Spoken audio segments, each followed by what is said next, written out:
Starting off with the AFC, if the Ravens beat the Bengals on Sunday, they will have beaten them twice.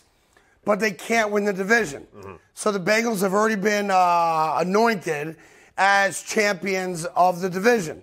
That being said, if they do beat them, there'll be a coin toss as to where the game would be played because it looks like they might meet each other in the first round of the playoffs. I don't know how else to do it. Seems pretty equitable, right? Yeah. We're going old school, Friday Night Lights here with the coin toss, just go to a local diner down on the Texas highway and just flip it and see what happens. I think we should make a whole TV special around it. 100%. Fox Sports 1 I presents think so, too, yes. The toss. The toss. And the first thing is like dwarf tossing, and then you go into like other types of tossing. Yeah, all the tosses, and then we get to the You do it in front of like the Boys and Girls Club, in Ohio. You bring LeBron and Jim Gray back to do it. That's what you do. Perfect. Yeah, like coming up after the break, the toss. And like someone comes out with the coin on a velvet pillow. Right. I present to you the coin. Mm-hmm. Right? Yeah, Mark Sanchez does a whole presentation like it's The Bachelor. Maybe not Mark Sanchez. He might fumble on someone's butt. Oh, my God. That being the case, I still think FS1 should produce a 30-minute full-on documentary. You should flip the coin. Yeah. You should. You should be the host of the entire thing. I'd rather host it than flip it. Yeah. Okay. It'd be like you imagine guys like in headsets like, I think he's going to pick tails. Now the weight of that coin, and like you have like a coin expert come in, Oh, I love right? From they like, go on the board and they're like, Yeah. all right, 65% chance that it's. Just to be fair, it'd be a 50% chance, but we get your point there. Listen, Tennessee, you know what they say. In any event, so that's the deal with the Ravens and the Bengals. Obviously, Cincinnati's already won the division. If the Ravens beat them, coin toss for where the game would be, and everyone seems cool with that. They have to vote on it still, but they'd be cool. Now, except for the Ravens. Right. We beat you twice, and we're not playing at home? Right. What? But this is what happens. You got to make some decisions that are tough. AFC Championship game, of course, if the game involves either the Bills or the Bengals, the team, obviously, that did not play out the 17-game schedule, then they will play at a neutral site. There's already talk that neutral site will be Indianapolis. Don't discount Vegas as a possible neutral site. But that whole screen is accurate. It's a little convoluted. Just know that if either the Bills or the Bengals are involved in the AFC championship game, it goes to a neutral site. That's it. It's very simple, okay? Because they didn't play their 17th game. Yeah. So I think it's equitable.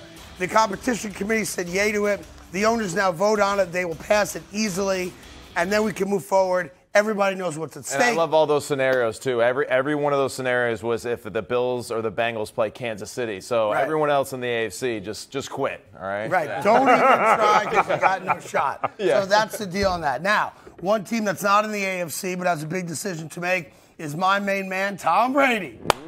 Tom Brady wants to play, meaning Tom Brady's going to play. I'd be shocked if you see him on the field in the fourth quarter, especially because of the heightened awareness of injuries to quarterbacks. But how would you play it out? Their offense hasn't been great. You can make the argument, I don't think it's an argument, that last week's game was their best offensive game maybe all year. Definitely. Threw the deep ball really well to Mike Evans for 3 tutties. They're in. They got the division. They can't improve their standing in any capacity whatsoever. What do? They have not been a good team all year. Do you let that game sit as the momentum to go into round 1, most likely against the Cowboys, or do you try to keep it going by playing a little bit? Yeah, I mean, I think that's the main thing. They just want to keep the rhythm going. They want to keep just trying to be aggressive offensively and keep the rhythm of Tom and Mike Evans, really. That's really the biggest thing, is just keeping that connection going, because they finally struck lightning with that last week. And, it's tough to recapture that when you're off for an entire week. Do you come out, like, no huddle out of the gate, try to move the ball down the field, have a great drive, score a touchdown, and then sit everybody down? That really would be a great thought, of just going high tempo, try to be aggressive offensively, get a few snaps under your belt, and then get them out of the game. Well, listen, their offensive coordinator, Byron Leftwich, who's been, I think, embattled is a fair description for what's going on, because the offense has not been great. He's sick and tired of people throwing dirt on Tampa's offense. I'm sorry.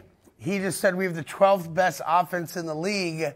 Now, Ain't that something? that might be total offense. That would be something if it were true. Unless we're using the new math that I don't quite understand when my kids come home from school, because we did a little research because I was like, wait a minute, Tampa's got the 12th best offense in the league? No, they don't. Put it up there for a second, guys. They're 24th in points, 24th in yards, last in rushing, bottom third in third down percentage.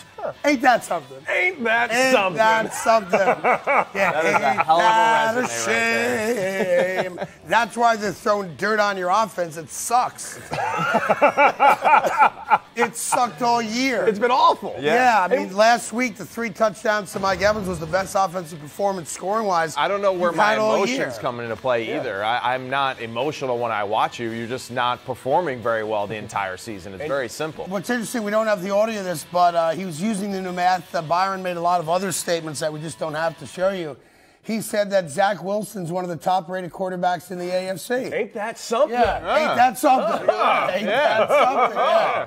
Yeah. He said that, well, I can go on and on. I think you get the point, right? Yeah, okay. I want to see where you go with it next week. What's the Is there not something what's about the fat next one? cheerleaders? I'm assuming he's Just give got us the one whole more. thing. One more. He said the Chicago Bears might make the playoffs if they win this week. Ain't that something? Justin Fields playing if it's a playoff game. Yeah. Like, come on, Byron. Like, your offense has been terrible all year. Yeah. Right? You had one good game. Yes. Right? And by the way, Versus you almost depleted lost secondary. to the Carolina Panthers. Yeah, versus right? depleted secondary. I mean, you expect them to take advantage of that with the situation, but it's been, Yes. man, it's been painful at times. You for think sure. everybody's going to shake in their boots if the Tampa Bay Buccaneers goes out, scores real quick, pull everybody's, oh no, they can score in the first half now. Yeah, I think the Dallas Cowboys are going to shake in their boots. Oh, you do? Yeah, I think Cowboy fans are nervous no matter who they play. Like, I think the Dallas Cowboys could play the FS1 All-Stars, and Cowboy fans would be like, I can see Dak throwing a pick six. We got some athletes. I can see it. I can see it happening. Apparently, Byron Leftwich is also a fan of the show, so some of the other things he came up with were, not only do we have the 12th ranked offense in football, Cody Decker is 6'3". Wow. Well, so ain't that something? Ain't that something? Ain't 1,400. I am a lot taller than you give me credit for. Ain't that something? He also said, researcher Troy's got a personality. Okay, now he's lying. Yeah. Come on. Hey, Ain't Troy. that something, Troy? Give us something more than that, Yeah, Troy. It's Come true. on. Huh? It's true. Yeah, it's true. He's telling us. You're proving Why'd it your now. voice get all high over there? I swear. It's true. Hey there. Thank you so much for watching The Carton Show. You can subscribe right here to get all the latest bits and segments from the show. And by the way, while you're at it, we have a lot of great shows on FS1, so check them out too.